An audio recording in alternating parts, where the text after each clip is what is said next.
Hein? Tá. Então a gente vai falar um pouco sobre a fisiologia, para a gente entender. Agora a gente começa a fazer aquela junção, né, da anatomia com a fisiologia e com a patologia. Aí que o bicho começa a pegar, né? Fala aí. Não, passei não. Botei nada no portal. A única coisa que eu mandei para você, os slides? Mandei não? Então, no final da aula, tu me cobra que eu mando pelo WhatsApp. Tem meu WhatsApp, não tem? Beleza.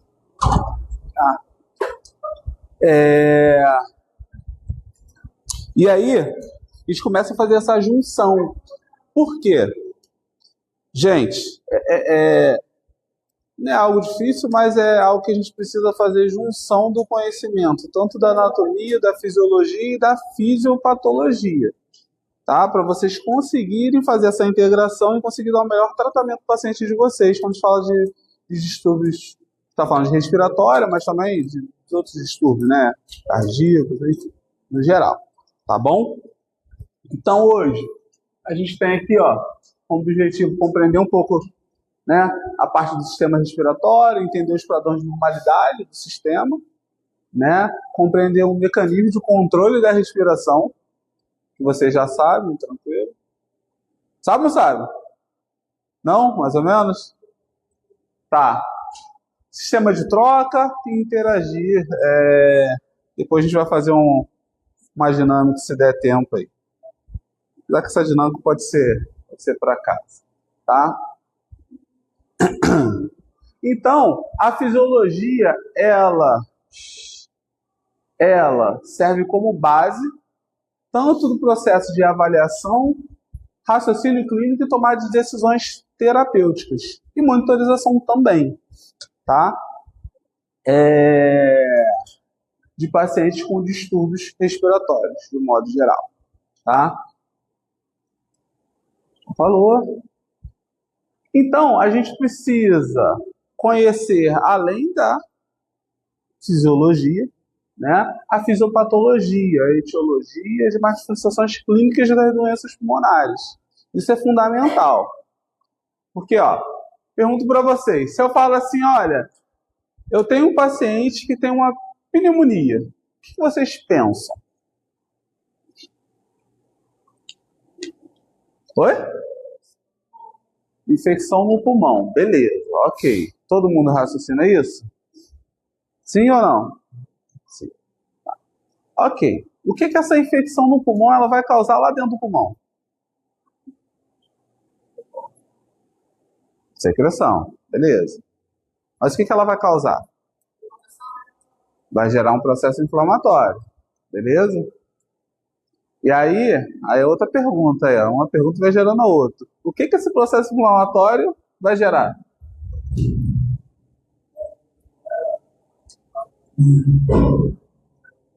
Dificuldade de respirar e o outro eu não consegui escutar.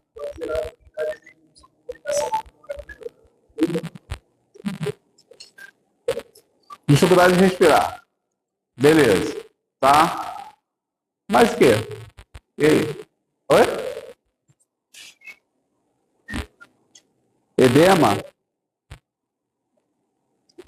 Pode gerar edema, mas por que pode gerar edema? Por que o acúmulo de líquido? Pede ajuda dos universitários, né? Tá aqui, aproveita, né? E aí, gente? Ajuda o colega.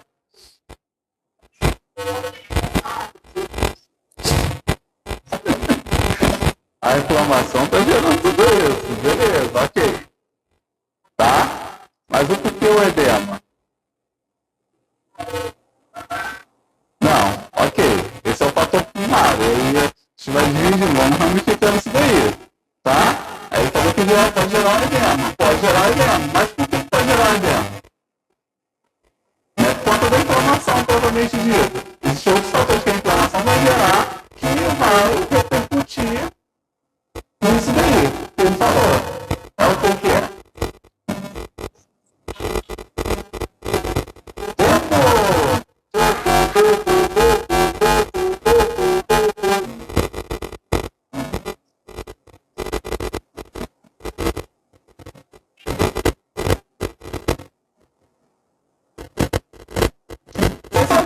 pergunto para vocês algumas coisas. Aqui não pode os alunos, tá?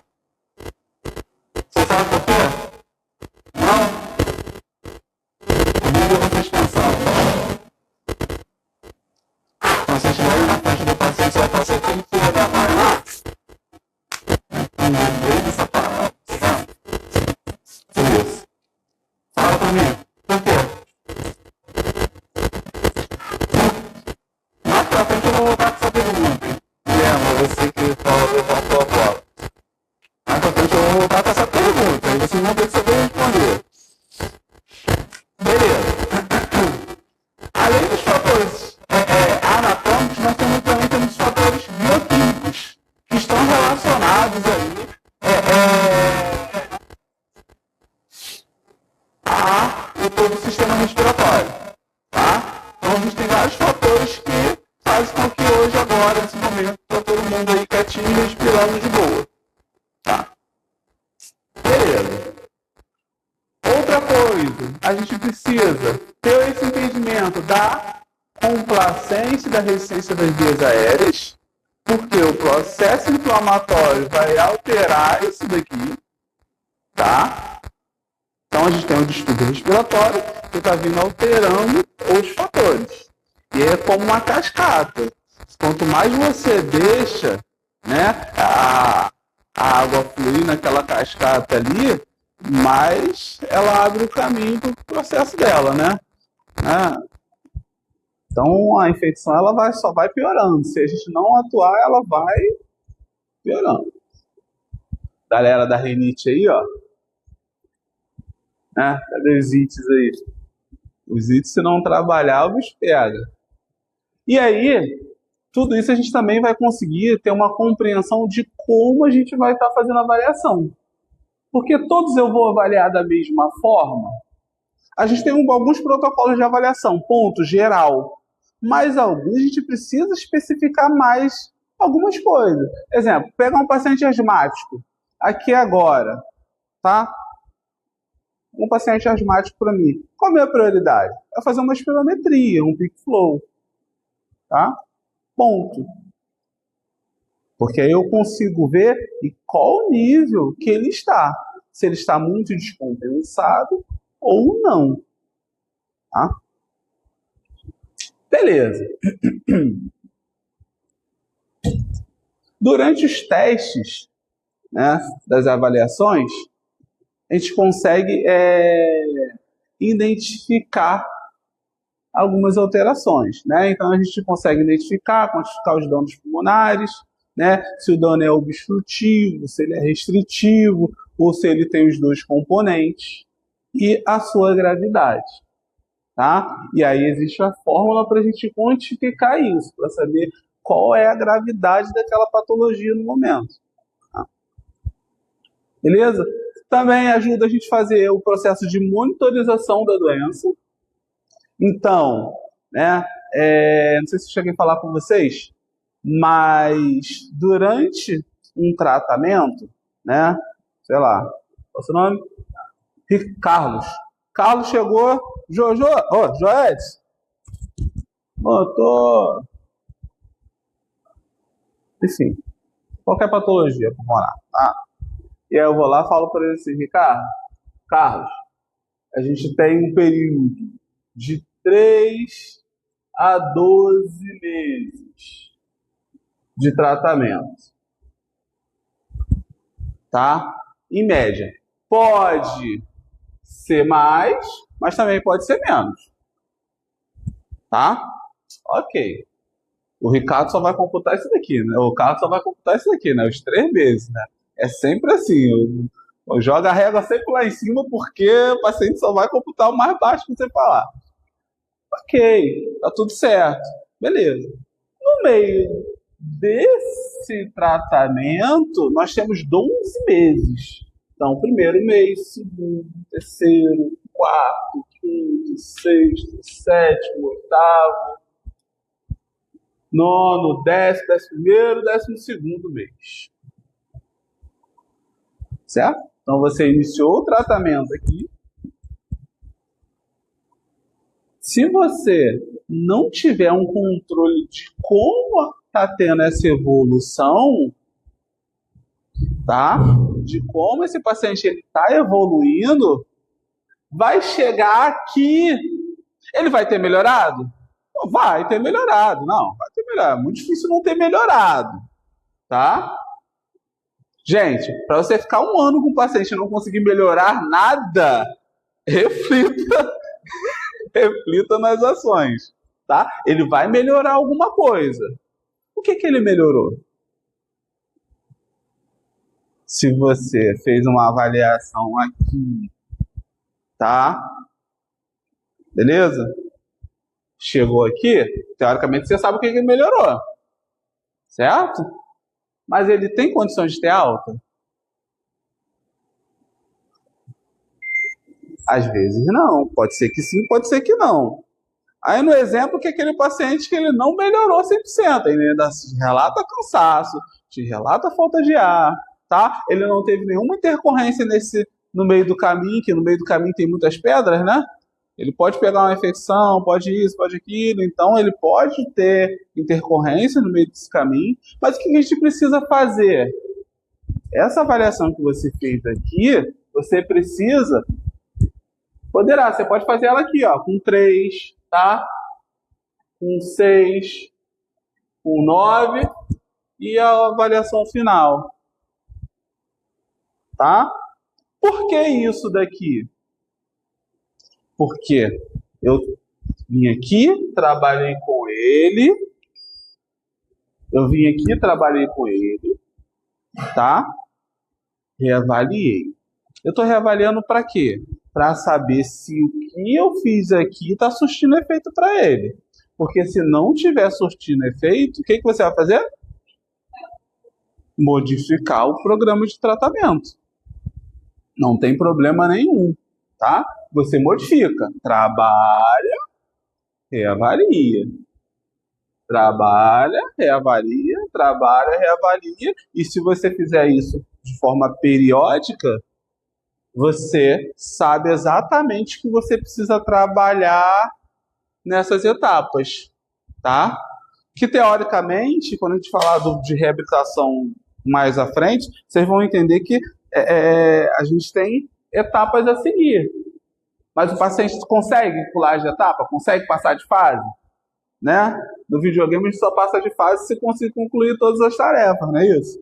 Então, na reabilitação não está diferente. Você precisa evoluir o que se espera naquela primeira etapa para você progredir. Porque senão você vai chegar a um ponto que você fica patinando ali. Você trabalha e não tem evolução. Né? Somente se o paciente já estiver andando. Exemplo, estiver andando, sei lá, esse corredor aqui. Ó. Ele já está um pouco mais funcional dentro de casa. Aí a pessoa, não, já está andando e tal, a família fica emocionada, que já está andando, já não está cansando tanto naquele pedacinho ali, mas ele também não sai da zona de conforto, ele não vai na rua. Entende? Então você precisa aumentar toda a carga de exercício, tanto da parte respiratória quanto da parte motora também. Pode perguntar. Não especifiquei. Estou falando no geral. Você precisa ter esse controle, tá? Você precisa ter esse controle, tá? No paciente asmático, qual é a fisiopatologia da asma? Quem tem asma aqui? Você controla com o quê? Você teve quando era criança. Beleza. Você passa o ano todo de boa? 100%? É raro. Tá? Faz exercício? Faz. Não para não, é o que te segura. O dia que você parar, tá? Não, mas é sério, gente. Não é brincadeira não, tá? Ó, pra vocês terem noção, tá? Eu trato um paciente asmático 12 anos, tá? Na verdade, eu comecei com ele com 11 e agora ele tá com 12. Peguei ele nessa transição, né, de 11 para 12. E aí o contexto foi o seguinte, olha, ele estava jogando futebol, Ele treina toda semana futebol. Teoricamente, teve uma crise asmática lá na infância. Ele que segue, tá? E foi. Nunca mais não precisa de medicação, não precisa de nada. E aí estava jogando futebol na escola, no recreio. Descompensou, foi parar na emergência, tá? E aí foi tentar, e foi fazer o acompanhamento com o neumologista, isso, coisa e tal. E aí veio para mim, né, nesse contexto, tá? Então esse paciente, quando a gente fez a espirometria dele, cara, surreal, cara, ele não conseguia puxar. Por quê? O que que acontece na via aérea? É um teste de função pulmonar, tá? Teste de esforço. Eu vou trazer um aparelho semana que vem para vocês. É aquele que é soft. Já fez muito, né? Então. É isso daí. Parece que vai sair a alma, né? É isso daí mesmo. Olha só. Pensa na via aérea do paciente asmático, né? Aqui vocês têm o pulmão, tudo bonitinho, né? Aí os alvéolos aqui e aqui, né? Os brônquios, tá? Aqui é a traqueia. Beleza? O que que acontece no paciente asmático? Ele faz isso daqui, ó.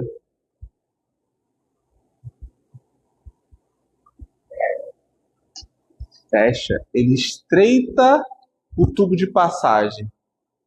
O problema não está na troca. Às vezes o pessoal fica esperando o asmático desaturar. Sabe quando o asmático desatura?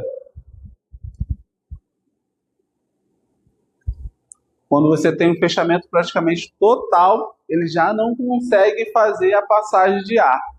Aí o bicho pegou. Se eu pego um asmático desaturando na minha frente, meu amigo, cadê a sua bombinha? Vamos para emergência. Entende? É o que as pessoas confundem, porque a doença não está aqui dentro, está no tubo de conexão, não está lá dentro da estrutura pulmonar, né? Dentro dos alvéolos, saco-alveolares, está nos brônquios e nos bronquíolos. Ele fecha, tem um estreitamento de vias aéreas. E aí que está o problema, tá? Então, se você pegar um asmático e estiver desaturando, corre, porque o bicho pegou pro lado dele, pegou pro seu lado, que você viu. Então você tem que agir, tá? O asmático ele precisa ter sempre a bombinha lá de resgate dele, né? O broncodilatador. Fala.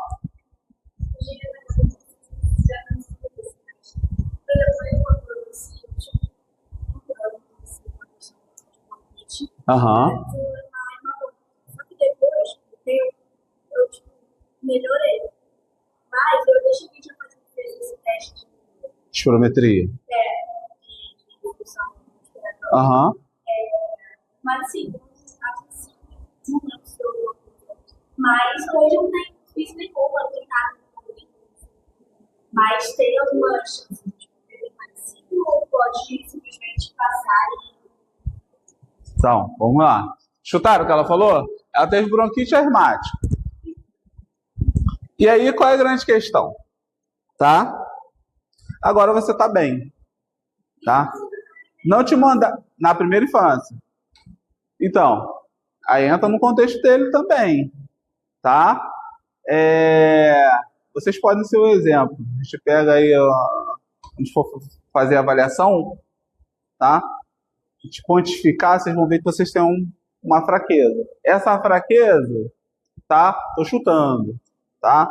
Pode ser moderada ou leve ali, tá? Que deixa vocês funcionais, mas não deixa incapacidade pulmonar plena, sabe? Então é aquele negócio, bater um vento um pouquinho mais forte, vocês tendem a se debilitar mais do que as outras pessoas que têm uma capacidade respiratória melhor, tá? Uma força dentro da faixa de normalidade, entendeu?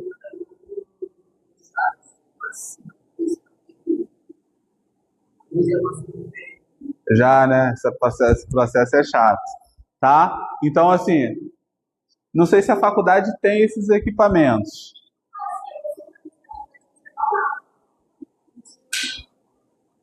Consegue fazer.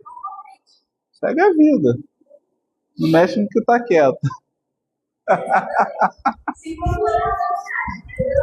Não, assim, se for avaliar, tá?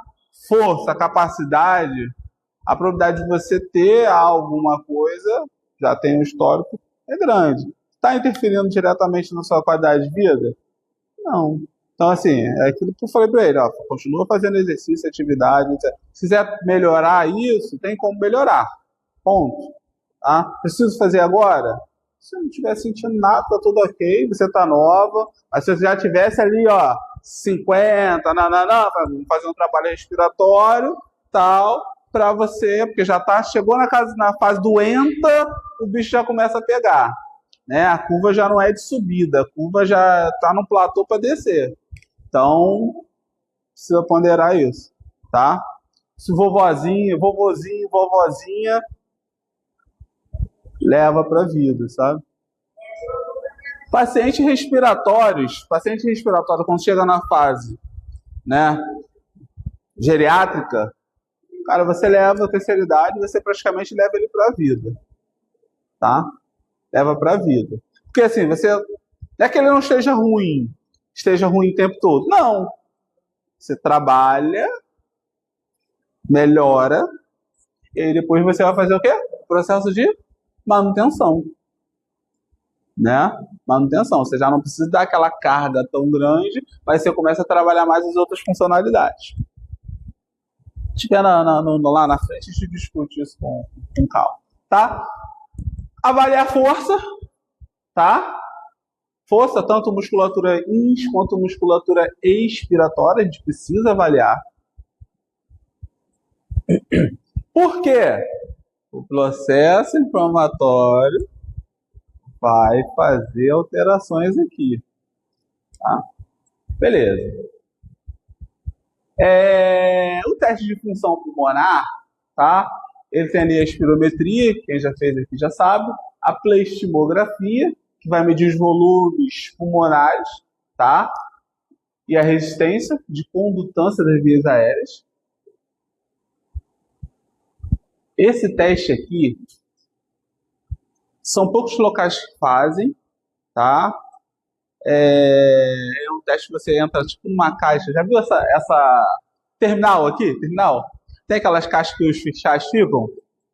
É mais ou menos uma caixinha assim. Você entra na caixa e ali você fica respirando, ele tem uma quantidade de ar, fecha tudo, eles vão fazer a medição e ali vai ver quanto que você puxa, que você solta, e vai ver qual é a resistência que você está gerando. É bem bacana, tá? Porque não entra ar ali, tá? É o ar que circula ali dentro.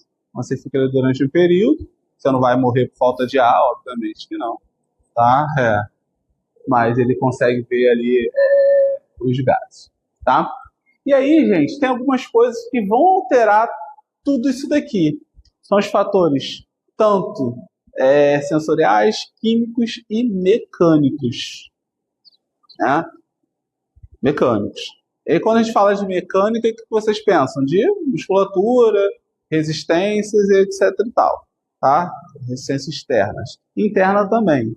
Interna abdominal, tá? E aí, para raciocinar comigo. Pega o indivíduo lá, barriguinha trincadinha, todas as musculaturas em dia, ok. Aí pega o indivíduo com a barriga assim bonita igual a minha, redondinha, né, tanquinho. E aí, quem vai ter uma mecânica melhor, teoricamente? O indivíduo que está com a barriguinha trincadinha, tá? Porque como funciona a mecânica ventilatória? Vocês lembram? Falei para vocês.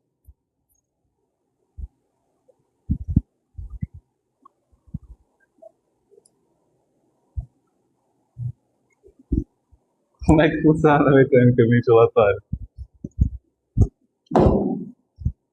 Movimento da respiração.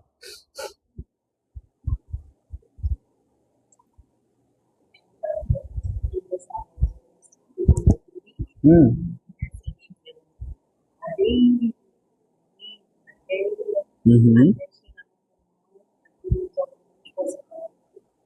A troca gasosa, beleza. Mas quando o ar entra, o que acontece? Levanta aí, levanta aí, levanta aí, levanta aí. Levanta todo mundo, levanta todo mundo. Bora. Todo mundo vai colocar uma mão no abdômen e a outra mão no tórax. Tá? Beleza? Ok? Agora, solta todo o ar. Solta todo o ar. Agora, enche o pulmão de ar. Ok. Faça isso de novo. Puxa. Só. E aí, prestem atenção no movimento que o tórax e o abdômen estão fazendo. Vai, puxa. Pô, vou tirar até uma foto disso daqui. Tá bonitinho vocês aí. Caraca, calma aí que eu vou tirar uma foto. Eu vou ficar aqui. Né? Passaram o perfume pra sair na foto?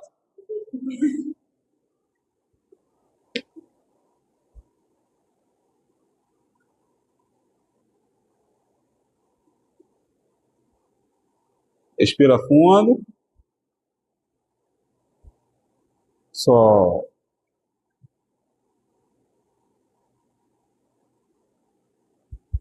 Parou. Me fale. Qual foi o movimento que vocês sentiram?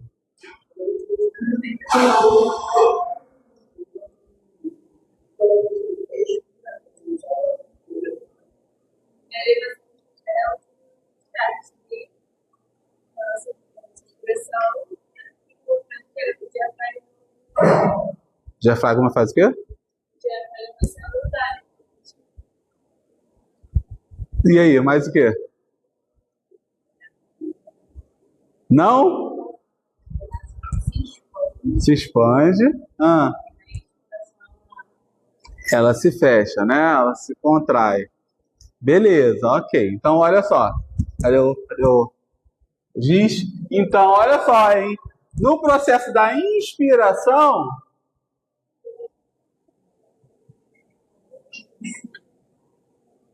vocês vão fazer o movimento de novo, hein? Na inspiração, o tórax. Vou fazer aqui um tórax.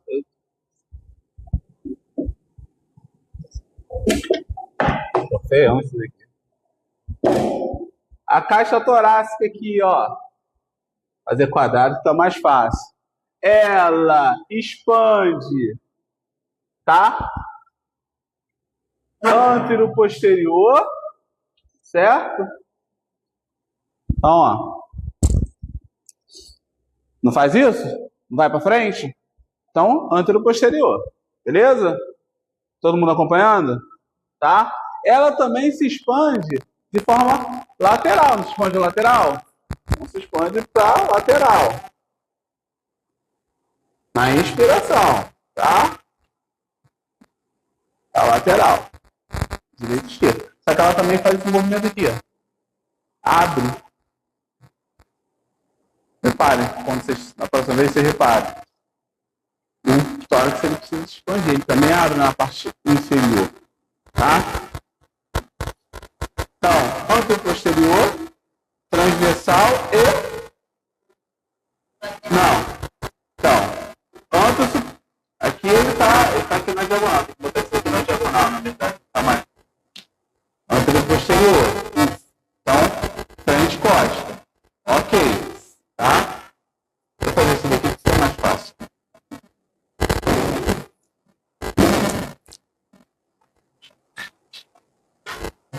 Certo? Antero posterior. Fica mais fácil, né? Todo mundo consegue visualizar melhor, né? Esse aqui, então, antero posterior. Quando o pulmão expandir, entra no abdômen, só pode acontecer.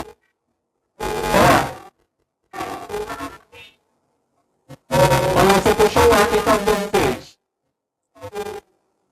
Encolheu? Entrou? Beleza. Todo mundo entrou no abdômen? Não? Expandiu, né? Então,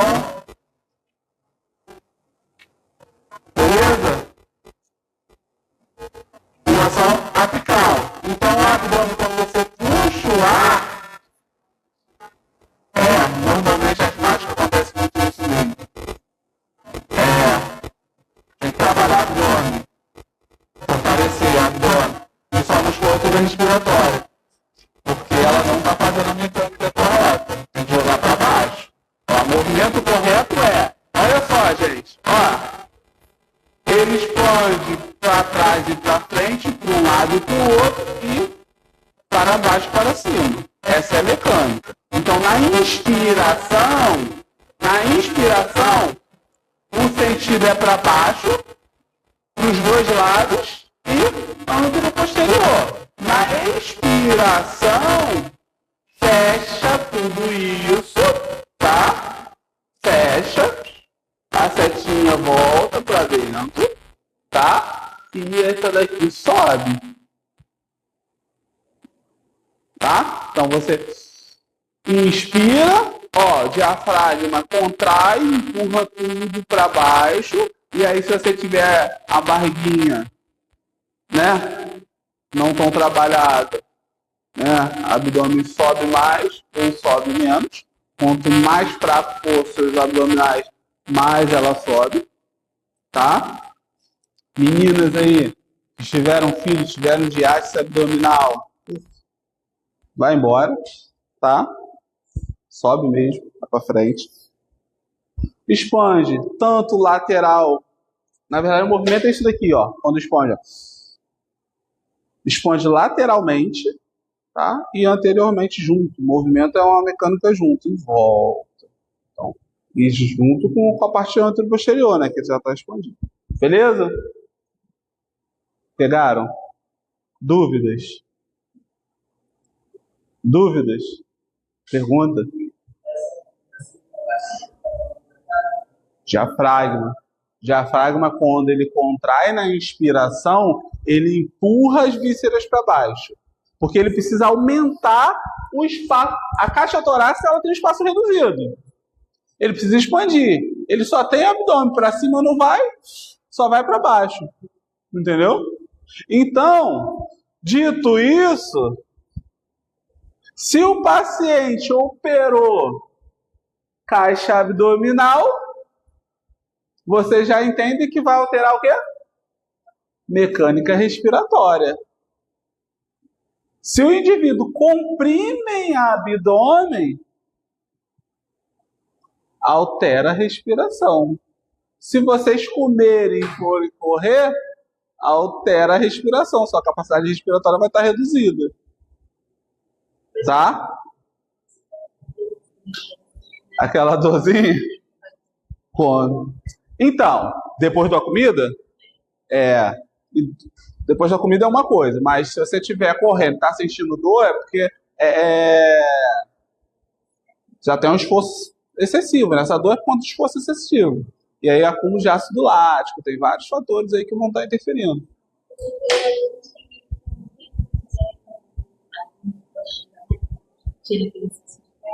Já vi quase uma morrer por conta disso, hein?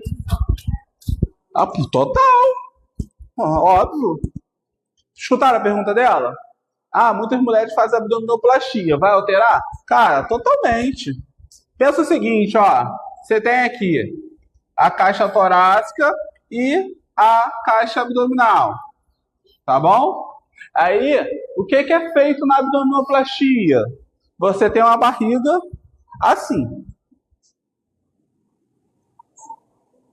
Beleza? Aí você quer fazer com que ela fique assim. Pensa o seguinte, tudo que está aqui vai ter que acabar de preencher esse espaço aqui. Então você vem aqui, estica, pô, fica linda, maravilha. E a mecânica? Não. O que essas vísceras que estão aqui na região abdominal vão fazer? Tá? Vão procurar espaço, a princípio. Aí, ó, comprime tórax. O paciente não consegue respirar. Tá? A capacidade pulmonar reduz. Então, assim, já teve casos de pessoas que fizeram abdominoplastia de precisar voltar para o centro cirúrgico para abrir de novo.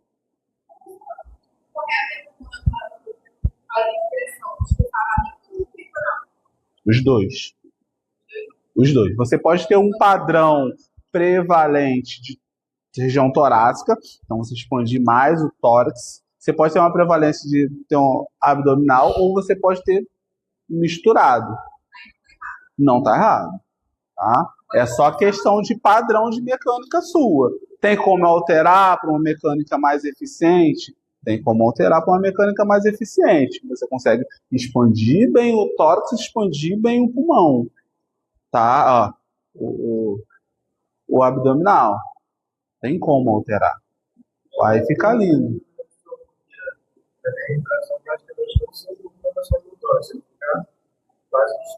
Aham.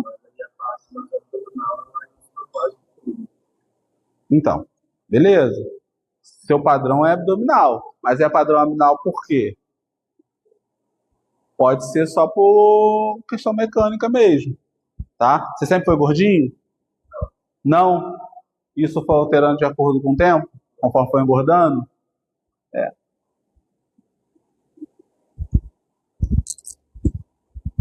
Pensa o seguinte, ó. Você não malha a parte respiratória, que aqui ninguém malha a parte respiratória. Né? Alguém faz fisioterapia respiratória? Não, né? Não. E aí pensa o seguinte. Na região lá do tórax, você era assim, sequinho. Aí você vem aqui, ó, e joga 3 quilos aqui, mais 2 aqui, mais 3 aqui, mais 2 aqui, e aí bota lá atrás nas costas mais 1 de cada lado. Então você está todo dia trabalhando com 6 quilos de cada lado, 12 quilos no seu tórax.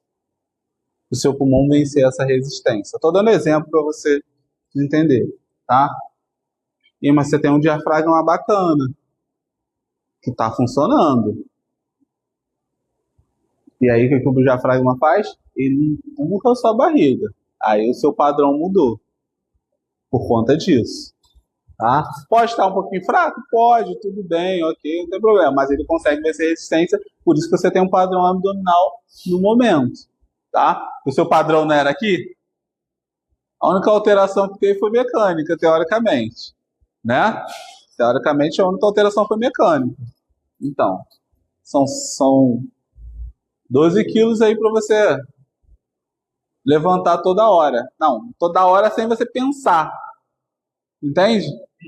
Então, o corpo é inteligente. Qual é o caminho mais fácil? Você, se daqui está forte, eu consigo vencer aqui, eu vou vencer aqui. Só que isso te traz um problema. Sua tolerância ao exercício vai ser menor. Né? Tende a ser menor. Não sei só a capacidade física, mas tende a ser menor. Tá? Como a gente vai ganhando peso, aumenta não só a força que sua musculatura precisa fazer para vencer aquela resistência, tá? No geral. E aí você está carregando aquele peso. Por exemplo, imagina, na corrida daqui até o Plaza.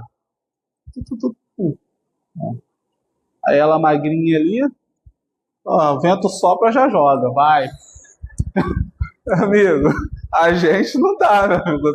É você carregando e contra o vento. Aí não dá, aí fica ruim. É complicado. Tá? Por isso que quando a gente pega um paciente respiratório que é um paciente obeso, sobrepeso, enfim, tá acima do peso de um modo geral, ó, precisa orientação de um nutricionista. Priorizar a alimentação, perder peso, tal, para a gente conseguir melhorar, não só através da fisioterapia respiratória, mas pelos outros fatores que vão interferir a mecânica respiratória desse paciente. Entendeu? E, cara, a gente precisa fazer isso, não tem jeito. A gente gosta de um churrasco, né? Canhazinha, pá, hoje sexta-feira. Enfim. Então, se a gente não pontuar isso para os pacientes, né, eles também não vão saber. E não vão saber mesmo, né? Parece coisa simples, mas as pessoas não sabem mesmo. Tá? Beleza. Aqui, ó. Vou dar exemplo para vocês. Tem uma paciente DPOC Gold 4, que é o nível mais alto, cardiomegalia, tá? PSAP aumentada, que é a pressão de artéria pulmonar. Lembra da artéria pulmonar, que leva o sangue do coração para o pulmão? Vocês lembram? Ela tem uma resistência maior, então isso quer dizer que o coração, o ventrículo direito dela precisa fazer mais força para conseguir vencer aquela resistência, para passar para chegar no pulmão, para chegar lá fazer uma troca débil, porque o pulmão dela, né, ela é DPOC, gol de 4, estruturalmente já foi embora, fumou durante muito tempo. Fazer uma troca débil para oxigenar o corpo de forma débil. E aí o que a gente faz para melhorar isso? Né? Oxigenoterapia. Ponto. Oxigenoterapia e trabalho fortalecimento, resistência, enfim, trabalho respiratório de modo geral. Essa paciente, ela simplesmente, carnaval 2025, tem uma piscininha em casa, não podia sair de casa, pô, vou dar um tibum. Tem problema? Teoricamente não, né? Teoricamente não. Mas pensa o seguinte, ela estava em fase de recuperação, contraindicação com pressão na região abdominal e região torácica, por conta da PSAP, da cardiomegalia e de vários outros fatores. Ela entrou na piscina, ficou ali. Pouco tempo, 1 hora e pouca. Ficou na piscina, nem ficou nadando não, tá, gente? Entrou na piscina, se refrescou. Só que a água aqui, comprimindo toda a região torácica durante horas. O que aconteceu? Declínio clínico e funcional. Explica isso para a paciente. Ela não entende. Qual o problema? Você não entende que ela não pode dirigir. Qual o problema de dirigir? E aí, pergunto para vocês, qual o problema do paciente desse dirigir?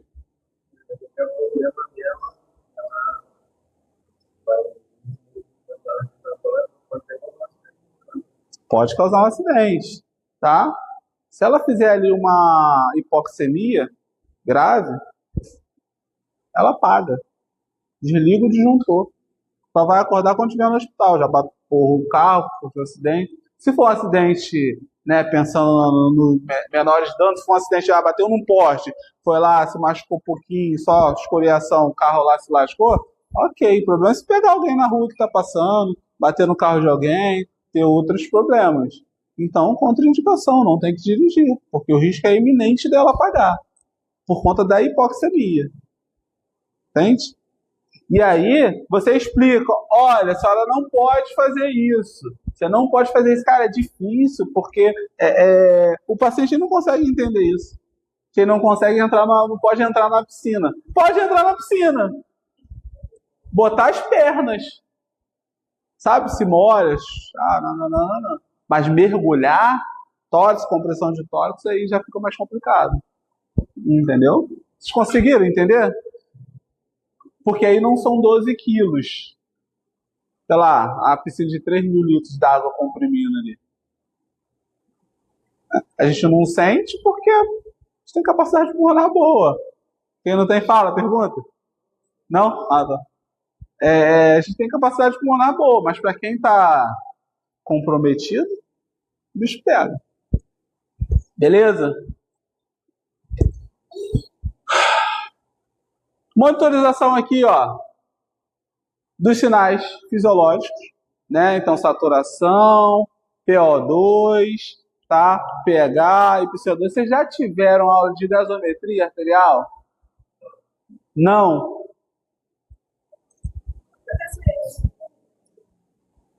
Ih, ou vai? Então tá bom. Eu tô brincando. Tem uma tia, né, que ela faleceu. Ela tinha coração grande. Então, ela tinha dificuldade para respirar mesmo.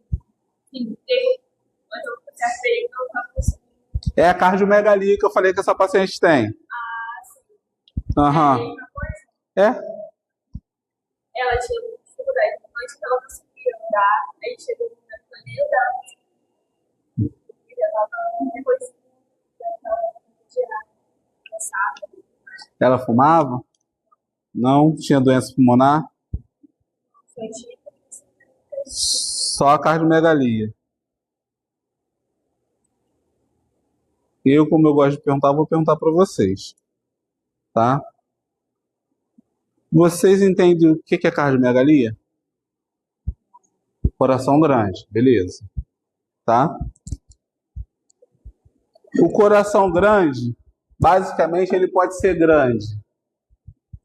Vou desenhar um coração aqui bonitinho para vocês entenderem.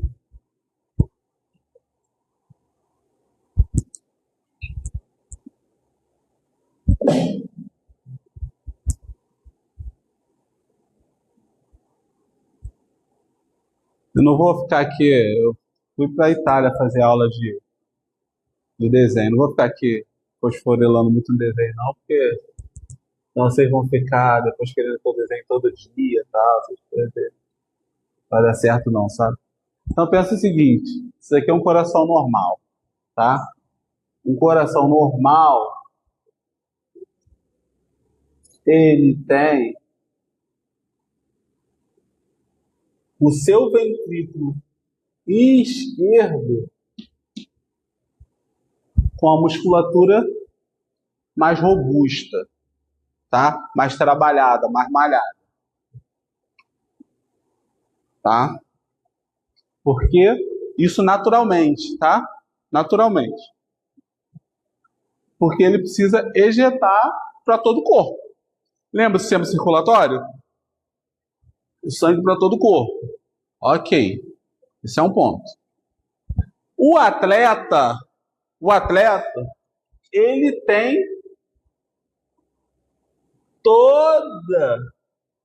todas as câmaras com uma estrutura mais robusta. O ventrículo esquerdo, mais ainda, tá? Comparado com as outras. Isso é um coração de um atleta. O cara que tem cardiomegalia, tá? Ele tem coração grande com a estrutura fina. O atleta, ele tem um coração grande, um pouquinho maior do que o normal, mas não grandão, tá? Alguns momentos pode ser grande, mas a estrutura muscular, o miocárdio dele, ele é espesso. Já o patológico, a cardiomegalia patológica, o miocárdio dele é fino. Então você tem isso daqui de um atleta, tá? Isso daqui de um paciente doente, isso daqui de um indivíduo normal. Estão entendendo? Tá? Então, ó, patológico, normal e atleta, musculatura, tá? Tá entendendo? Todo mundo entendeu? Como consequência disso, altera o quê? A contratibilidade. Então quer dizer que o indivíduo com uma cardiomegalia, ele vai ter as funções cardíacas alteradas. Então, ao invés de ele conseguir bombear os 100 ml de sangue que está aqui dentro do ventrículo esquerdo, né, como exemplo, ele só consegue ejetar 60%. E aí, quando você vê lá a fração de ejeção de 50%, de 60%, tá? No ecocardiograma do paciente. Tá? 30%, quer dizer, de 100 ml ele só joga 30. Entenderam? Isso gera um grau de comprometimento. Esse indivíduo aqui, ó, joga tudo. Esses dois aqui jogam tudo. Se não tiver alteração, joga tudo. Esse daqui não. E aí, como consequência, se ele não joga para frente, esse sangue acumula onde? Vai no átrio. O átrio também eles não conseguem. Pulmão. E aí vai vir na cascata. Aí você tem edema de membros inferiores, você vai vendo vários processos. Aí a cascata vai acontecendo, que é o que eu perguntei quando ele falou lá do processo inflamatório. Tá? Porque uma coisa vai gerando as outras. Tá? Então o problema é a cardiomegalia. Ponto. A cardiomegalia, ela já está falando que está cansada. É esperado? Mas você só tem problema de coração, nada demais. Não, nada demais não, vírgula. Tá? Você precisa do coração, você precisa do pulmão, tá? Trabalhando em conjunto para ter um bom funcionamento a nível geral. Quer ver, ó? É isso daqui, ó. Já adiantando o processo, já estamos falando, né? Então, assim, olha aqui, ó. Como é que funciona a circulação? O que está de azul aqui é sangue venoso. Então, é aquele sangue rico em gás carbônico. Tá? Então,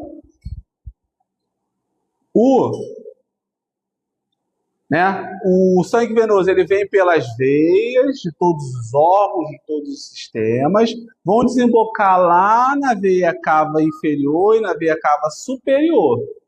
Elas vão ser direcionadas para o coração. A porta de entrada para o coração é aqui, ó, átrio esquerdo, ou direito, tá? Átrio direito. Entrou no átrio direito, tá? Vai encher todo o átrio direito, tá? Gradiente de pressão vai aumentar, ela vai abrir aqui, ó, a válvula vai descer para o ventrículo direito. Beleza. Do ventrículo direito vai acontecer a mesma coisa, vai abrir a válvula pulmonar aqui, ó, e vai subir através do tronco pulmonar, depois artérias pulmonares, direita e esquerda, tá? Vai chegar lá no pulmão. Vai acontecer a troca das vozes aqui, vai voltar através das veias pulmonares para o átrio esquerdo. Então, são 4 veias pulmonares. Direita, esquerda, inferior e superior. Tá? Ok. Chegou aqui. Daqui, do átrio esquerdo, vai para o ventrículo esquerdo, do ventrículo esquerdo, e aí vai para o restante do corpo. Tá? Todo o corpo. Circulação sistêmica. Ponto. Todo mundo acompanhou isso daí? Ok. Se você tem alteração no ventrículo aqui, ó, você não consegue ejetar tudo, esse sangue vai acumular no final da sístole, tá? Aí o início da diástole. Né? Sístole é o quê? Contração, diástole é o relaxamento da musculatura, tá? Do miocárdio. E aí esse sangue ele vai regurgitando, aí você pode ter um edema agudo pulmonar de origem cardiogênica, tá? Você tem de origem cardiogênica, tem de origem hipertensiva, tá?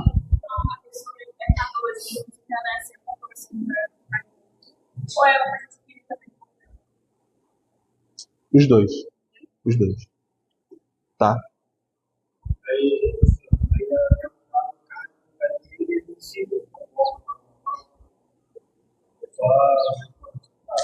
Só transplante.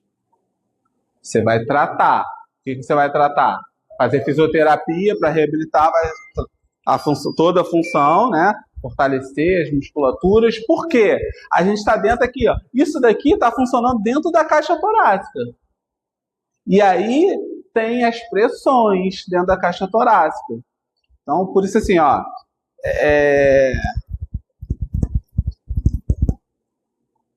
Quando você comprime o tórax, você altera as pressões aqui dentro. E aí vai alterar a mecânica, vai alterar ritmo cardíaco, etc. e tal. Então, o que você vai fazer? Fortalecer as musculaturas adjacentes a isso daqui, para dar mais estabilidade, dar menos trabalho. Exemplo, o coração está grande, né? Ok, o retorno venoso desse paciente aqui não vai estar alterado? Ele não está gerando edema de membros inferiores? Certo? Está todo mundo acompanhando? Edema de membros inferiores? Então, eu preciso fazer o quê? Fortalecer membros inferiores. Mais precisamente, tríceps o quê? Tríceps oral. Beleza? Não? Fizeram a conexão ou não? Todo mundo fez a conexão? Fala, doutor. Pergunta. Tá? Precisa fazer esse fortalecimento. Beleza. Por que o fortalecimento do tríceps sural? Porque ele vai ajudar no retorno venoso, né? Vai ajudar. Então, o caminhar de forma correta, quem anda na ponta do pé aí, às vezes, aí, ó, tá? Não faz a mecânica. Quando você faz esse movimento da caminhada, você está contraindo e relaxando a musculatura. Contraindo e relaxando. E aí você vai fazendo isso daqui, ó. Utiliza como uma bomba. Tá? Então, não é muito comum, né? Você já deve ter escutado falar, faz bomba tibiotássica, trabalha bomba tibiotássica. Não é à toa, é por algum motivo. Tá? Beleza. Perguntas? Sensações de desconforto? Não? Do coração? Musculatura...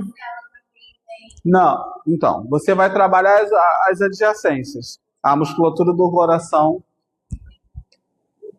você consegue trabalhar ela de forma secundária, aumentando capacidade aeróbica, tá? Isso, fazendo com que ela trabalhe mais. Então, tudo que você der de exercício para ela, tá? É uma musculatura. Obriga ela a trabalhar um pouco mais. E aí você vai trabalhar a circulação, você não vai conseguir trabalhar essa força de musculatura miocárdio isolado. Você trabalha o contexto. Então, existem aeróbios, existem fortalecimento que vão requerer trabalho da musculatura cardíaca. Fazer com que ele trabalhe mais. Entendeu? Todo mundo acompanhando? Sim? Estou esquecendo de alguma coisa. Tá. Controle disso daí. Vamos falar sobre o controle da respiração. Nós temos lá o centro de controle da respiração, né? Parte neural. Então, o tronco encefálico, né? Centro bulbar, centro contínuo e o córtex cerebral. Tudo isso controla. Oi? Bulbo contínuo. Bulbo contínuo. Tronco pulmonar, tronco cerebral. Mesencéfalo, ponte, bulbo. A junção do bulbo com a ponte. Centro bulbo contínuo fica ali. Tá?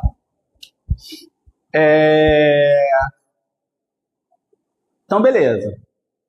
Aqui você controla. Mas tem outros fatores que também vão controlar isso, né? Você controla aqui. Nós temos as musculaturas efetoras, que o principal é o diafragma, mas você também tem outras musculaturas que estão trabalhando. São os intercostais, tá? Os externos para inspiração e os internos para expiração, tá? Os músculos abdominais, reto, oblíquo, e os músculos acessórios também, dos escalenos, esternocleidomastoide, tá? Então, no geral, você tem uma respiração, uma inspiração ativa e uma expiração passiva. Aqui agora, vocês estão respirando dessa forma. A partir do momento, tá? Você fala assim, vou expirar, aí já não é passiva. Ela se torna ativa. Tá? Isso requer de musculatura. Por que que a expiração, numa inspiração normal, ela é passiva?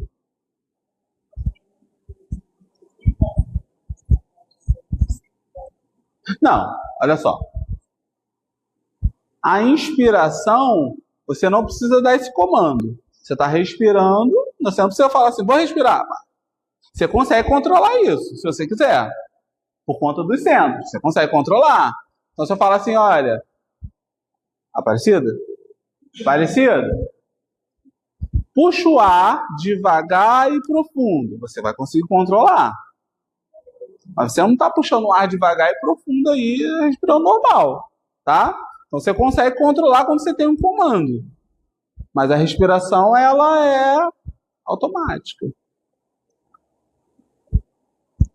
Todo mundo acompanhou? Todo mundo acompanhou? Ok.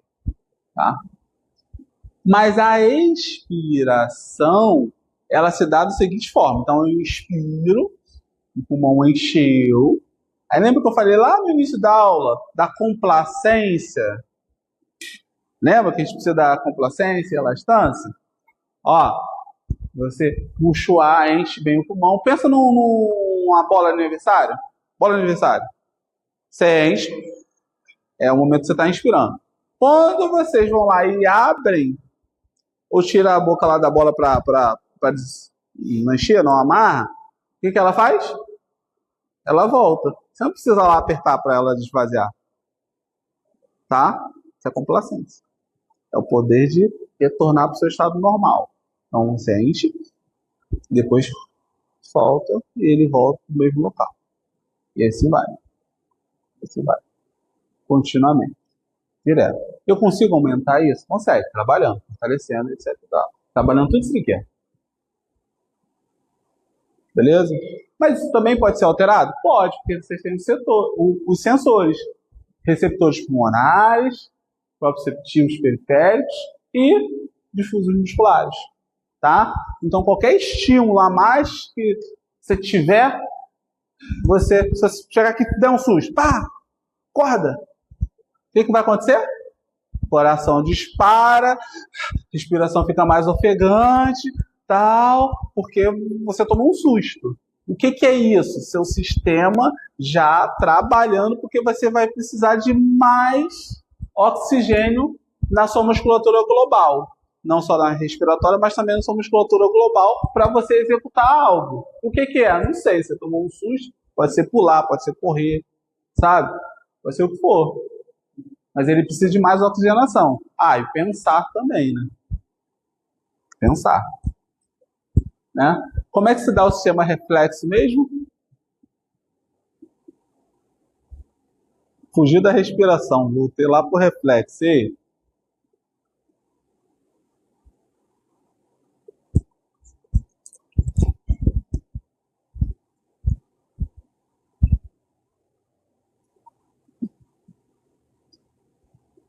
sistema nervoso central, tá aqui.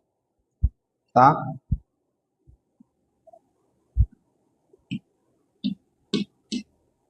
Sistema nervoso periférico. É o seguinte, ó, eu pego isso daqui e taco. Aí vamos supor que eu taquei lá o giz lá. Uf. Você está desligado. Tá totalmente off. Eu vou lá e taco o giz. Mas sua visão periférica viu que o giz está indo a caminho de você. Tava aquele sinal vermelho, né? E aí, o que acontece? Ou vai tentar desviar ou vai tentar pegar, beleza? O que for mais rápido, não é isso? Ok. Todo mundo acompanhou? Tá todo mundo acompanhando? E aí o seguinte, se o indivíduo, ó, o negócio está chegando, o indivíduo desvia, certo?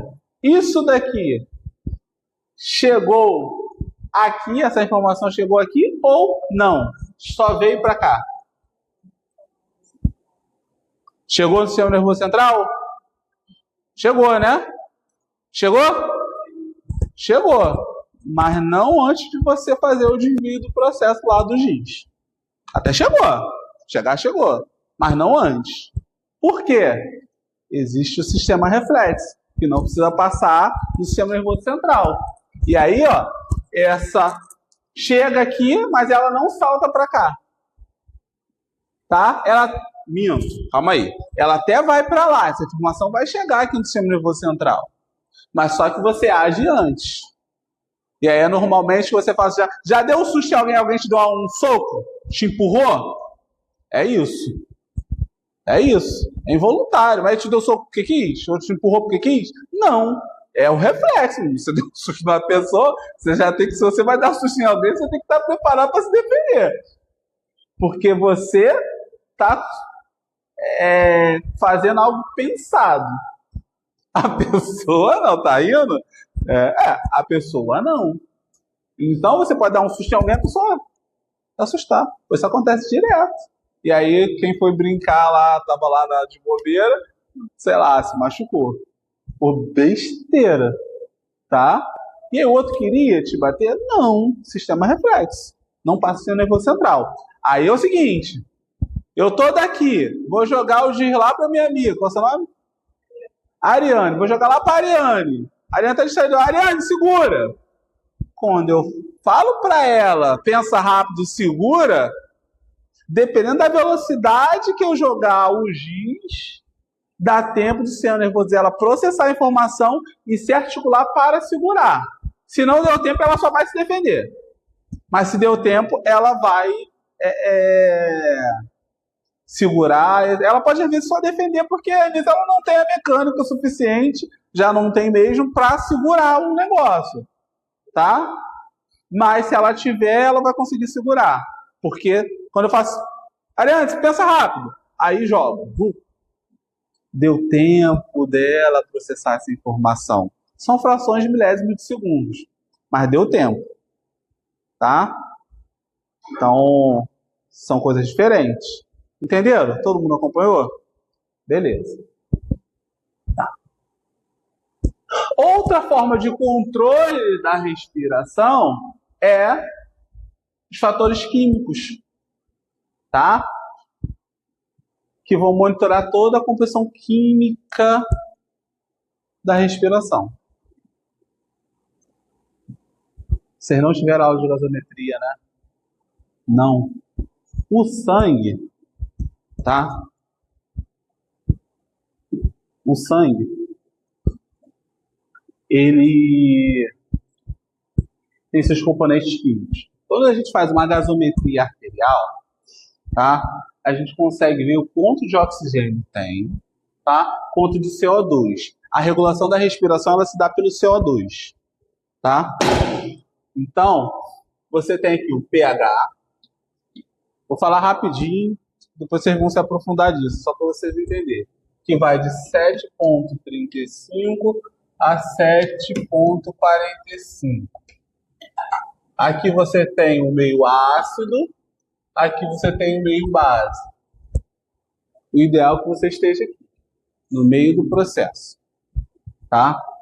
Você tem o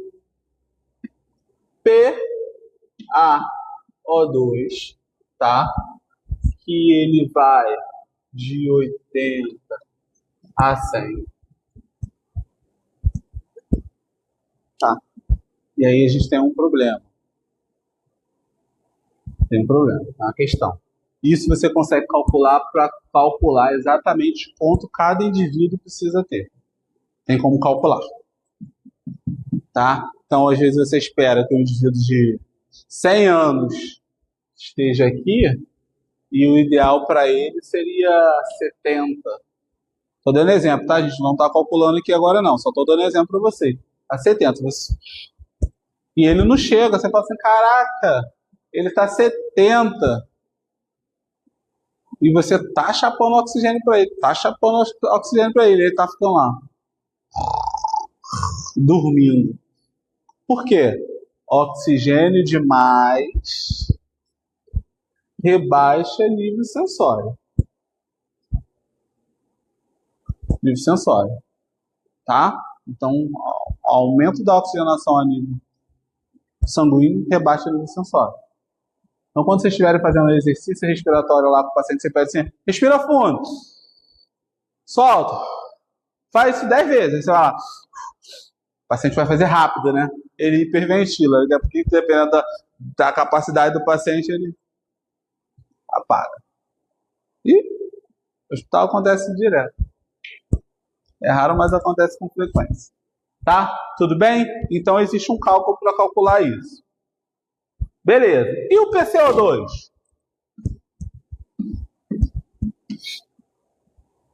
De 35 a 45 é a faixa de normalidade. Tá? Se aumenta isso daqui, Você precisa fazer o quê? Lavar CO2. Você está retendo CO2, você precisa lavar. Então, você aumenta a frequência respiratória e o volume corrente. Tá? Para lavar isso daqui. Na verdade, você precisa aumentar o volume total. E aí, normalmente, você faz pela frequência respiratória, que é o caminho mais rápido. Beleza? Ok.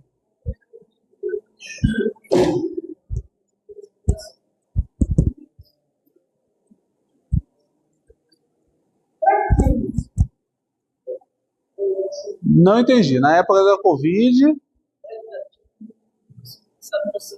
Aham.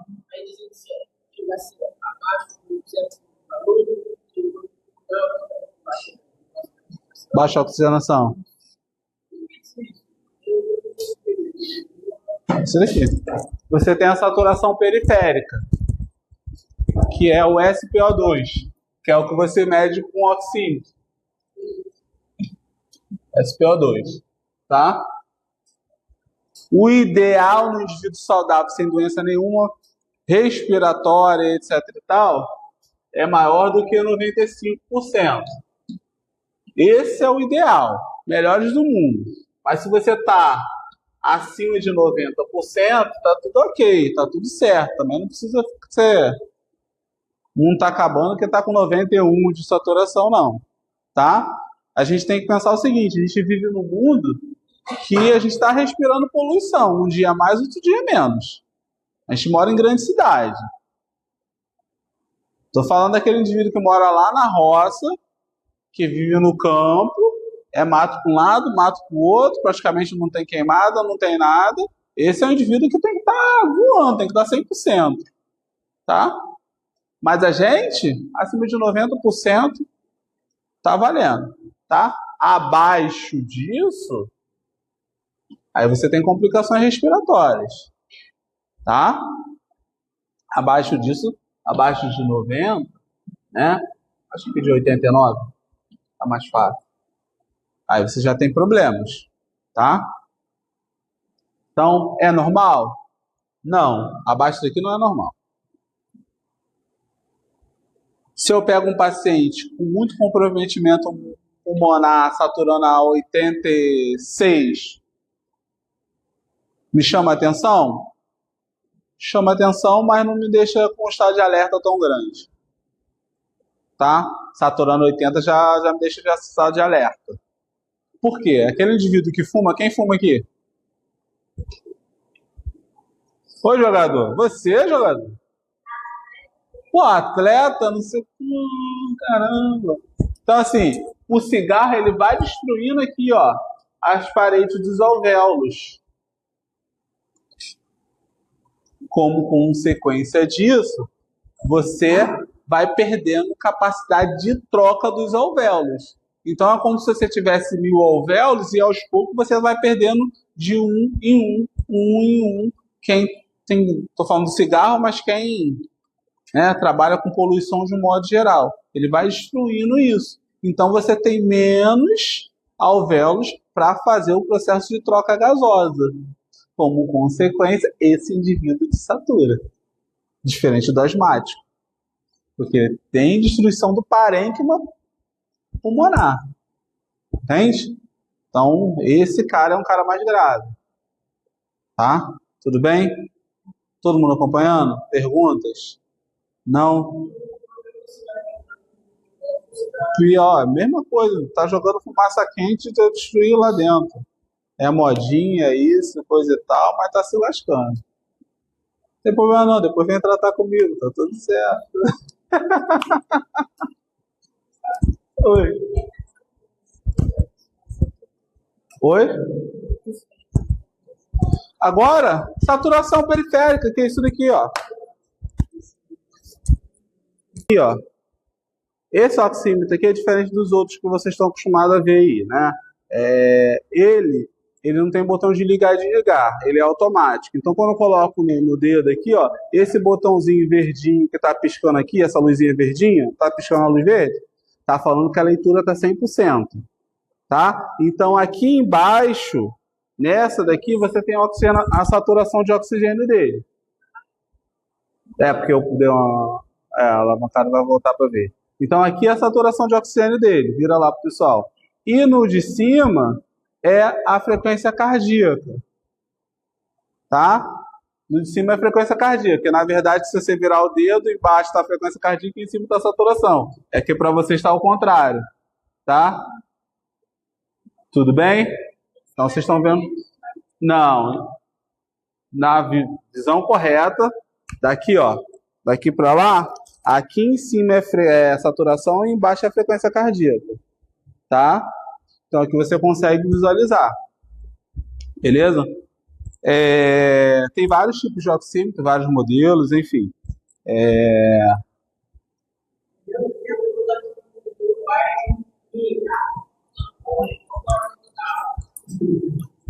Entendeu?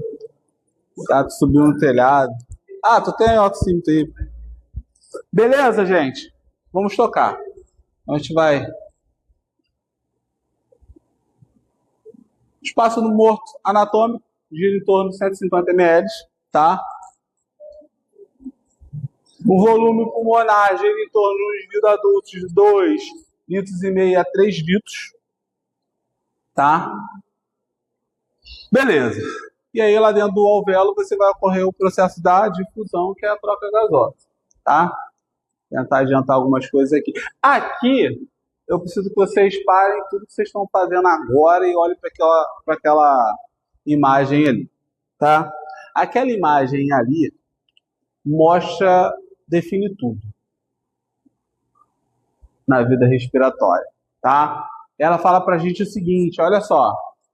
Essa oscilação aqui que vocês estão vendo, aqui ó, na minha luzinha vermelha aqui, ó, é o volume corrente. É a respiração que a gente faz normalmente. Tá? Então vocês estão puxando ar, estão soltando ar, gera esse volume. Esse volume corrente, que normalmente vocês vão falar assim, quanto que é o volume corrente? 500 ml. Isso se calcula de indivíduo para indivíduo. Tá? 6 a 8 ml quilograma peso. Tá? Peso predito, não é peso atual. Preciso de balança? Não, você só precisa da altura do indivíduo. Entenderam? Não? Quero calcular quanto de volume o carro vai fazer. Quanto de carro tem de altura? Tem 1,5 m. 1,5 m, você vai fazer o cálculo, vai ver que ele precisa, sei lá, ele tem o peso predito dele de 60 kg, e aí 6 vezes 6, 36, 360. Beleza? 6 vezes 8, 40, 400 ml. Todo mundo acompanhou o cálculo? Não? Peso predito. Então, vamos supor que o indivíduo ele tem um peso predito de 60 quilos. Exemplo, tá? 60 quilos. 60 quilos, o volume corrente, você precisa dar para o indivíduo de 6 a 8 ml quilograma peso. Então, você vai multiplicar os 60 quilos por 6. Quanto que deu? 6 vezes 6, 36. Coloca o zero na frente, 360. Acompanharam? Ok, tá? E aí eu quero calcular todas as etapas. 6, 7 e 8. 6 vezes 7 dá quanto? 42. Certo? 42. 420. E 6 vezes 8? 48. 480. Então ele gira em torno de volume corrente de 360 a 480. Se você trabalhar dentro dessa zona aqui, você está trabalhando bem. A gente utiliza muito isso para calcular a ventilação mecânica, tá? Do indivíduo. Então é muito difícil você errar o volume que você vai dar para o paciente. Só se você, exagerou, mas errar é muito difícil. Tudo bem? De volume de ar que entra. Volume de ar. Tá? No volume corrente aqui. E derrubo. Aqui, ó. Nesse daqui.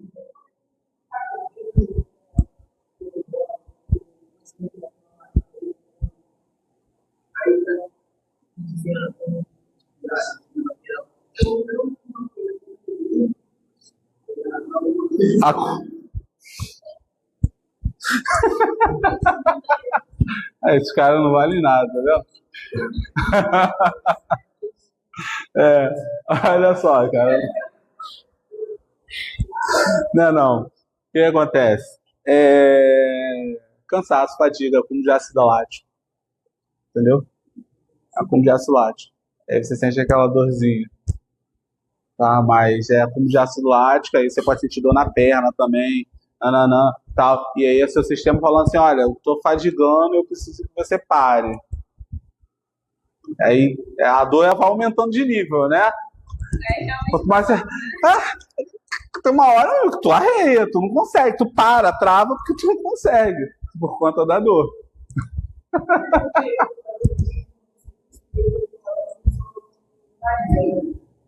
Passava porque você deu a oxigenação necessária que o seu corpo estava precisando. Se você não der isso, você vai parar, entendeu? Porque é o seguinte, olha, você consegue produzir 110 máximo.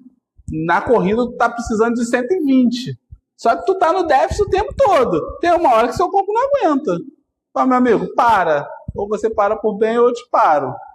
E aí esse arreio de dor é um ponto. A próxima etapa é o quê? Desligar o sistema. Aí tu desmaia. Beleza? Vamos para a gente fechar aqui. Aqui, ó, volume corrente, tá? Se você pegar o volume, aqui tem o volume corrente, tá? Aqui você tem o volume de reserva expiratória e aqui o volume residual, aquele que você depois que você soprou todo o ar, soprou. Esse é o volume residual. Aí eu falo assim, sobe mais um pouco, aí você... Aí quando você fez isso daqui, você tem um volume residual. Beleza? Os últimos do Moicanos, volume residual. Tá? Depois de uma expiração forçada. E se eu pedir para vocês, enche o pulmão de ar. Encheu.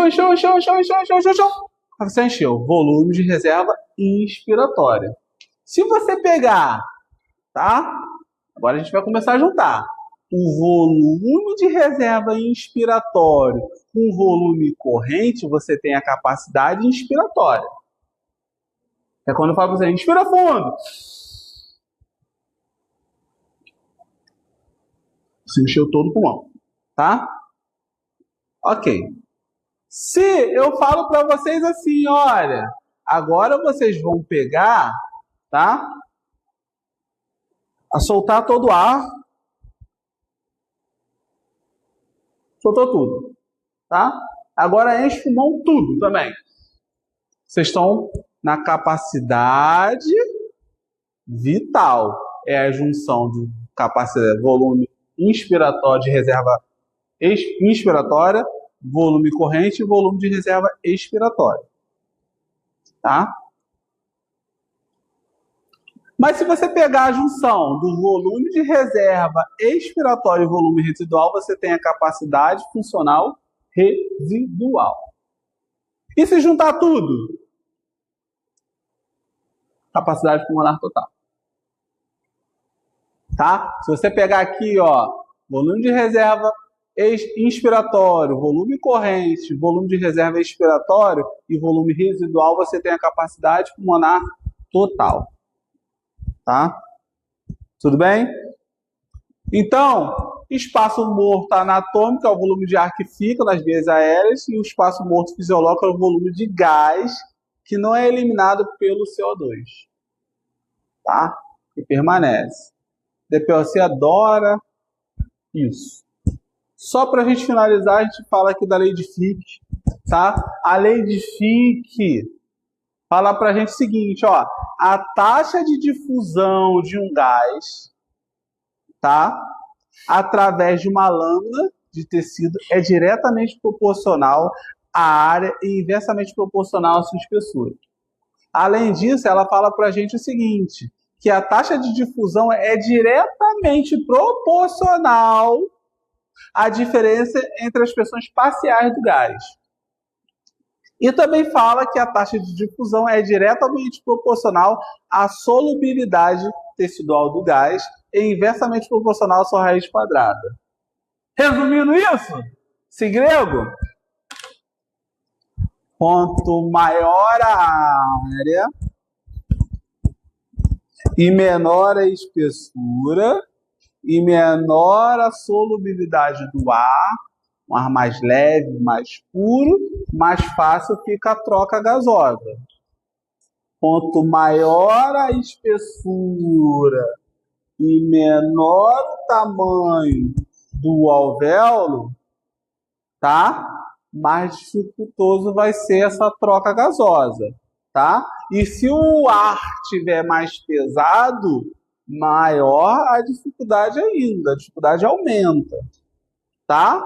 E aí, só um minutinho. E aí, se vocês pensarem o seguinte, Joécio, cara, o DPOC ele tem um pulmão hiperinsuflado, né? O alvéolo não vai estar totalmente esticado? Vai estar mesmo.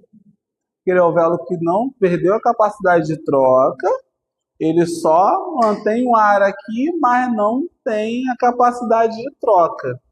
Por isso que um paciente DPOC, a gente trabalha muito mais a parte expiratória do que inspiratória.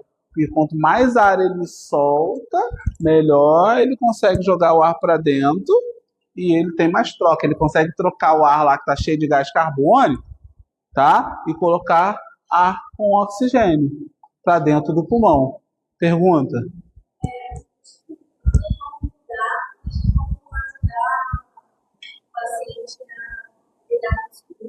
Tem. Gravem essa lei de Fick que vocês vão usar, se for trabalhar com a parte respiratória, vocês vão usar isso pro resto da vida de vocês. Se você não sabe isso, você vai ter uma grande dificuldade de tratar o paciente. Você pode até tratar. É que negócio, você trata tudo e não trata nada, você não é mais específico, sabe?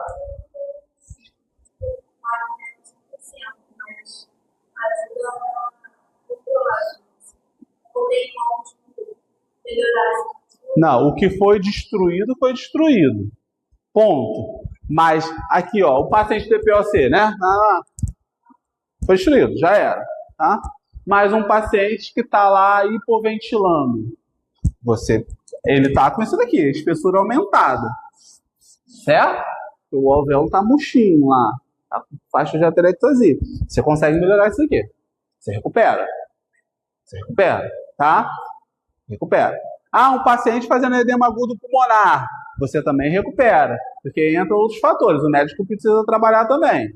Porque um paciente fazendo edema agudo pulmonar, ele precisa de diurético para diminuir o líquido que está extra, que aí não está deixando. Pois é, esse líquido às vezes ele entra para dentro do alvéolo capilar, tá? E aí o que ele faz? Aumenta a espessura. E aí o que a gente faz normalmente? Taca pressão positiva, tá? Joga pressão positiva, o que a pressão positiva faz? Expande o alvéolo, aumenta a área, né? Maior a área, menor a espessura, mas o líquido continua lá. Você é como se tivesse um ventilador aqui, ó, tá cheio de água aqui, você assopra, ela vai abrir, mas ela continua lá. Você drenou a água, certo? Quando tem destruição de parênquima, aí já era. Você melhora o que tem de bom, o que ainda tem e está funcionando, mas o que está destruído, está destruído. Destruído. Não tem pra onde correr, não. Só trocando o pulmão. Aí já era. Entendeu? Beleza? Perguntas? Dúvidas? Sensações de desconforto? Não? Não? Fechado? Então, semana que vem a gente trabalha outra coisa. Semana que vem a gente vai falar sobre as zonas de West. São essa brincadeira aqui, ó. Não, tá não. Vamos botar hoje. Tá? Beleza, gente? Muito bom. Não, pode chamar não.